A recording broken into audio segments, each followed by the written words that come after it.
Good news! Central Americano MBBS just 34 lakhs. Columbus Central University. అక్షరాలు చెప్పలేని భావాలను సైతం అరక్షణంలో ముఖ కవలికలు మార్చేసి తమ నటనతో చెప్పేయచ్చని అక్కడ చదివాను నేను అది. అవును. అది ఎక్స్ప్రెషన్స్తోనే డెఫినెట్గా ఒక నటుడికి అతను ఎంత గొప్ప నటుడు అని తెలిసిపోతుంది. కరెక్ట్. ప్రేక్షకులకు కూడా అతని యాక్టింగ్ ఈజ్ అనేది దాంట్లోనే తెలిసిపోతుంది. సరే, ఈ మైమ్ కళ అనేది ఈ తరం వాళ్లకు ఎంతవరకు పరిచయం అనుకుంటున్నారు? ఒకప్పుడు నేను చేస్తున్నప్పుడు మైమ్ అంటే ఏంటి, మోనాక్షణ అని అనే వాళ్ళ సంఖ్య ఎక్కువ ఉండేది. ఇప్పుడు చాలామందికి తెలుసు. ఈవెన్ అప్పుడు దేవదాస్ కనకల వారు యాక్టింగ్ టీచర్గా ఉన్నప్పుడు మైమ్ చెప్పేవారు. చిరంజీవి గారు, రజనీకాంత్ గారు, రాజేంద్ర ప్రసాద్ గారు వీళ్ళందరూ మైమ్ నేర్చుకున్నారు. రాజేంద్ర ప్రసాద్ గారు మైమ్లో గోల్డ్ మెడలిస్ట్ అట. ఆ ఇన్స్టిట్యూషన్లో చెన్నై వడియార్ ఇన్స్టిట్యూషన్ ఉన్న దాంట్లో. సో పాయింట్ ఏంటంటే అప్పుడు కొంత వరకే ఉండేది. బట్ ఇప్పుడు ఇంటర్ యూనివర్సిటీ కాంపిటీషన్స్లో అప్పట్లో ఒక మైమ్ ఆర్టిస్ట్గా మైమ్ యాక్టింగ్ చేసేవాడు ఒకరో ఇద్దరు వస్తే ఎక్కువ యూనివర్సిటీ మొత్తంలో. బట్ ప్రజెంట్ ఆల్ ఓవర్ ఇండియాగా నేను నేషనల్కి జడ్జికి వెళ్తుంటాను. ఒక యూనివర్సిటీ నుంచి, ఒక కాలేజ్ నుంచి 20 మంది 10 మంది వస్తున్నారు కాంపిటీషన్స్కి. సో ఈక్వల్గా డాన్సర్స్కి ఎట్లా ఉన్నారో అంతమంది మైమ్కి వస్తున్నారు. సూపర్. సో కేరళ ఫుల్గా ఉన్నారు, కల్కటాలో ఫుల్గా ఉన్నారు, అండ్ మణిపూర్లో ఉన్నారు, ఢిల్లీలో ఉన్నారు, మధ్యప్రదేశ్లో నా స్టూడెంట్స్ గ్రూప్ ఉంది. సో నేను తిరగడం వల్ల ఇక్కడ నేనేం చేయలేదు. బట్ ఇక్కడ ఉత్తానం అనే వర్క్షాప్ తోటి నియర్లీ 150 వాళ్ళకి ట్రైనింగ్ ఇచ్చాను. వాళ్ళే సగం మంది యాక్టింగ్ టీచర్లు ఉన్నారు, టీవీలలో ఉన్నారు, డాన్సర్స్ ఉన్నారు. అండ్ స్పెషల్లీ క్లాసికల్ డాన్సర్స్కి how to correct their body, విభంగి, త్రిభంగి అండ్ నేత్రాభినయ ఇవన్నీ నేర్చుకోవడానికి మైమ్ ఏ విధంగా ఉంటుందో వర్క్షాప్ నేను పెట్టినాను. నా నాట్య గ్రూప్ అని బెంగళూరులో ఇన్స్టిట్యూషన్ ఉంది, పద్మవిభూషణ్ మాయారావు గారి ఇన్స్టిట్యూషన్. ఆవిడ చనిపోయారు. ఆ ఇన్స్టిట్యూషన్ లోపల మైమ్ వర్క్షాప్ నడుస్తుంది, ఎగ్జామ్ ఉంది. సో ప్రతి యాక్టింగ్ స్కూల్లో మైమ్ ఒక సబ్జెక్ట్ ఉంది ఇప్పుడు. Okay. So it's now going on. మీ దగ్గర ఒక ట్రైనింగ్ తీసుకుంటారు ఒక శిష్యుడు అనుకోండి, సమ్మోన్ ఆర్టిస్ట్ శిష్యుడిలా మీ దగ్గర జాయిన్ అవుతాడు, అన్ని రకాలుగా ట్రైనింగ్ తీసుకుంటాడు. అండ్ ట్రైనింగ్ నుంచి బయటకు వచ్చిన తర్వాత అతను కెరీర్లో ఎదగడు, అంటే కెరీర్లో మాత్రం ఫెయిల్ అయినట్టుగా కనిపిస్తాడు. ఎందుకని అలా ఎందుకు జరుగుతుంటుంది? కంటిన్యూటీ లేకపోవడం ఒకటి. రెండవది ఏంటంటే మేం చేస్తామంటే అతనిలో ఉన్న ఇన్నర్కి ఎక్స్ప్లోర్ కావడానికి కావాల్సినటువంటి వాతావరణం క్రియేట్ చేయడమే ఒక టీచర్ కానీ ఒక గురువు కానీ యొక్క లక్ష్యం. అతను ఎక్స్ప్లోర్ కావాలి. ఎక్స్ప్లోర్ అయిపోయిన తర్వాత, వెళ్ళిపోయిన తర్వాత తన అనుభవంతో ముందుకు చొచ్చుకుపోవడానికి లోపల ఆగిపోయాడు అనుకోండి, నాకు వచ్చులే, లేకపోతే ఇది తెలుసులే, లేకపోతే అహంకారం లాంటివి ఏమైనా వచ్చాయనుకోండి, then he will stop. Okay. So నాకు ఎప్పుడైతే తెలుసు అనే భావన కలిగిందా అతని చెవులు మూసుకుపోతాయి, కళ్ళు తెరిచున్నా కానీ అంధుడు అవుతాడు. సో అతను ముందుకు వెళ్ళలేడు. సో రెండవది ఏంటంటే హై ఎక్స్పెక్టేషన్, రియాలిటీగా ఆలోచించకుండా ఓవర్గా ఆలోచించేటువంటి ప్రోద్బలించేటోళ్ళు వేరే వాళ్ళు ఉంటారు. నువ్వు 100 కేజీలు మోయగలిగితే నువ్వు 100 మోసావు, అది ఇంకా 1000 మీతో కూలపడిపోతాడు. సో ఓవర్గా ఆలోచిస్తారు. ఏదైనా ఇంత అన్నం పెట్టుకున్నా కానీ ఒక ముద్దతో తినాలి. So they should no way to stop, way to end. So అవి ఆ అనుభవాల లోపల కొంతమంది వెళ్ళిపోతుంటారు, కొంతమంది ఉంటారు. సో అందుకే నేను అంటాను, మీ గురువు మీ శిష్యులు అంటే ఏంటి ఎప్పటిదాకానంటే దట్ నా ట్రైనింగ్ పీరియడ్లో ఉన్నప్పటి వరకే నా శిష్యుడు. Okay. Then after that not me. అదేంటి సార్, ఆఫ్టర్ ఏదన్నా అతను వచ్చి నేర్చుకుని మళ్ళీ క్లాస్లో ఉన్నాడు అనుకుంటే that time he is my student. After left is not my student, I'm not his Guru. Okay. అంటే అతను కరెక్ట్ చేయటం అంటూ ఏముండదా? అంటే అతను నాలో ఉన్నాయి సార్, కరెక్ట్ చేసుకోవాలనుకుంటున్నాను అని నా దగ్గరకు వచ్చినాడు అనుకోండి, then that relationship only it will happen. Okay. So once out. But connection ఎట్లా ఉంది అనేది ఇంపార్టెంట్. నా గురువు నిద్రలో కూడా నాకు గుర్తుకొస్తుంటారు. I'm always connect with him. So connection అలా ఉంటే different. So everyday you are a learner. So it not only the classroom, how you are connected, that is important. ఈ మైమ్లో యాక్టింగ్లో అంటే మైమ్లో శిక్షణ తీసుకున్న తర్వాత యాక్టింగ్లో పర్ఫెక్షనిస్ట్ అయిపోతాడండి డెఫినెట్గా. ఆర్ట్ రంగంలో ఎప్పుడు పర్ఫెక్షన్ అనే పదానికి లిమిట్ లేదు. Every day you need to finish. ఇది ఒక మార్క్ వచ్చిందనుకోండి, ఇంకోసారి ఇంకో పర్ఫెక్షన్కి వెళ్తాం. So there is no limit. So that's why ఇంత బాగా చేసినా కానీ ఇంకొంచెం చేస్తే బాగుండు అనే ఫీలింగ్ కలుగుతుంది. ఎప్పుడైతే తను అనుకున్నాడో ఆనాడే ఈజ్ కెరియర్ ఫినిష్డ్. అంటే మైమ్లో ట్రైనింగ్ అయిన వాళ్ళు కానీ రంగస్థల నటులు కానీ చాలామంది మన తెలుగు వాళ్ళు చాలామంది ఉన్నారు సార్. వాళ్ళందరికీ అనుకున్న అవకాశాలు రావట్లేదని చాలామంది అంటే అంతా కొంచెం సాటిస్ఫైగా లేరు. అది సో మీరేమనుకుంటున్నారు? అంటే వాళ్ళకు తగిన అవకాశాలు లభిస్తున్నాయి అనుకుంటున్నారా, లేకపోతే మన వాళ్ళు ఎక్కువ ఇతర భాషల నటుల మీద ఆధారపడి ఉన్నారు? చాలా రీజన్స్ ఉన్నాయండి. నేను రీసెంట్గా ఒక మూవీ చేస్తున్నాను, పేరొద్దు. నా ముందు బాంబే ఆర్టిస్ట్ ఉన్నాడు, నా ఇంకో ముందు ఒక మలయాళీ ఆర్టిస్ట్ ఉన్నాడు, నా లెఫ్ట్ సైడు తమిళియన్ ఉన్నాడు, ఓకే, నేను తెలుగు వాడిని ఉన్నాను.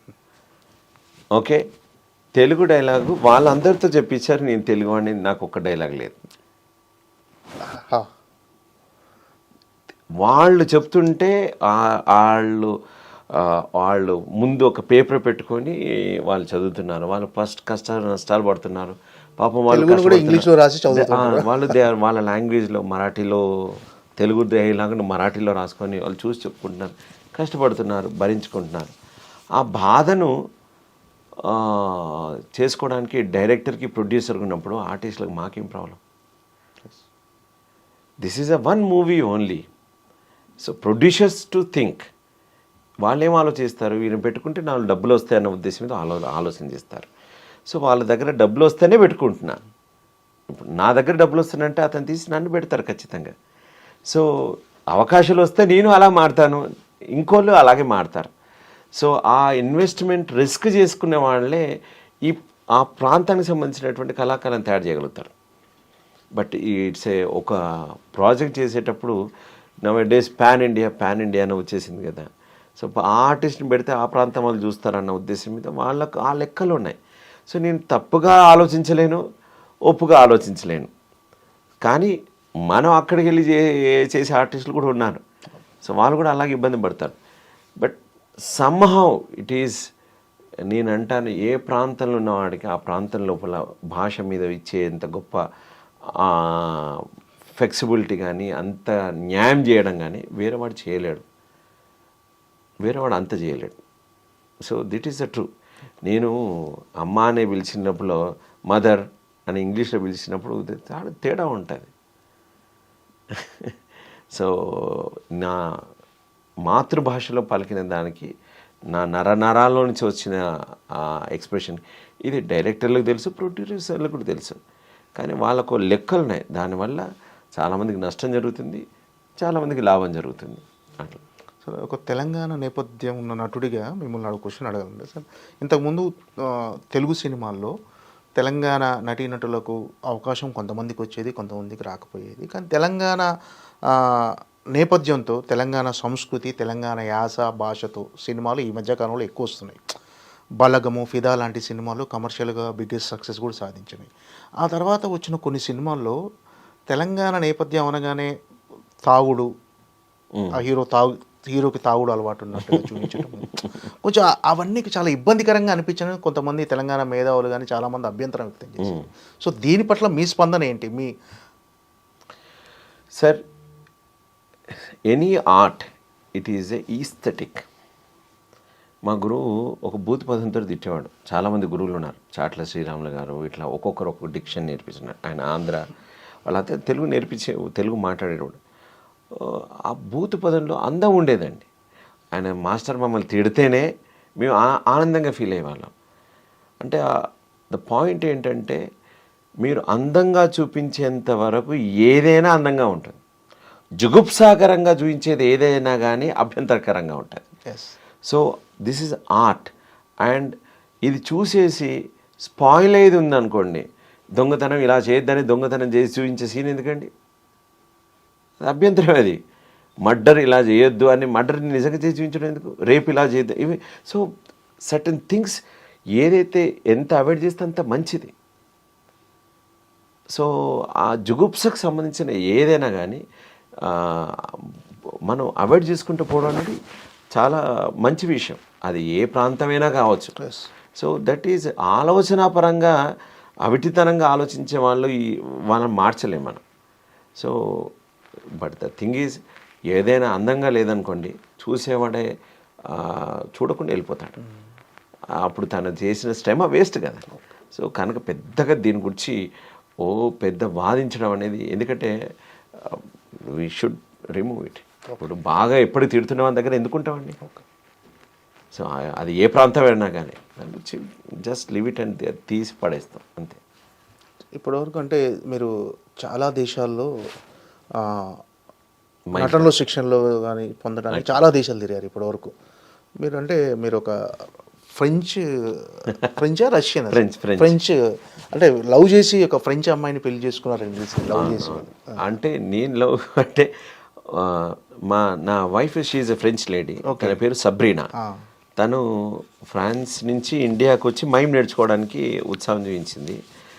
ఆవిడ అసలు వరల్డ్లో టాప్ మోస్ట్ మైమ్ అంటే French country. Okay. Marcel Marceau is a father of mime అంటాం. ప్యారిస్లో ఉంటుంది.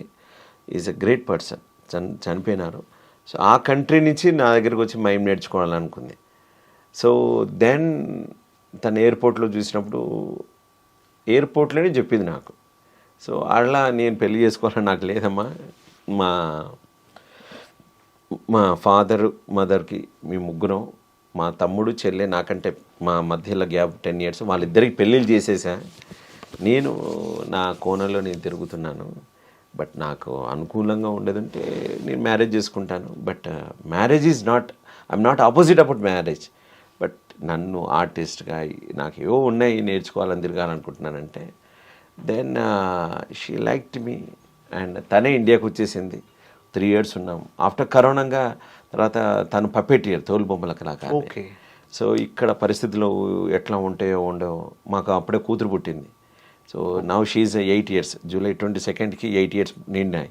తన వయలిన్ 2 సంవత్సరాలు వయలిన్ నేర్చుకొని, అది రెగ్యులర్ స్కూల్లోనే వయలిన్, అది మ్యూజిక్ స్కూల్లోనే జాయిన్ అయింది.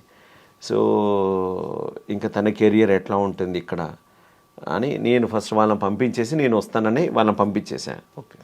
కానీ ఆకాశవాణి తర్వాత గాలి సంపద తర్వాత బలగం, ఇంకా వరుసగా ఇటువైపు కెరీర్ స్టార్ట్ అయింది. సో నేను రావడం పోవడం అలా జరుగుతుంది. వాళ్ళు రావడం పోవడం, కంప్లీట్గా షిఫ్ట్ అయిపోతాం. వాళ్ళు షిఫ్ట్, నన్ను నా కళామ తల్లి నన్ను ఇక్కడనే ఉంచింది. ఓకే.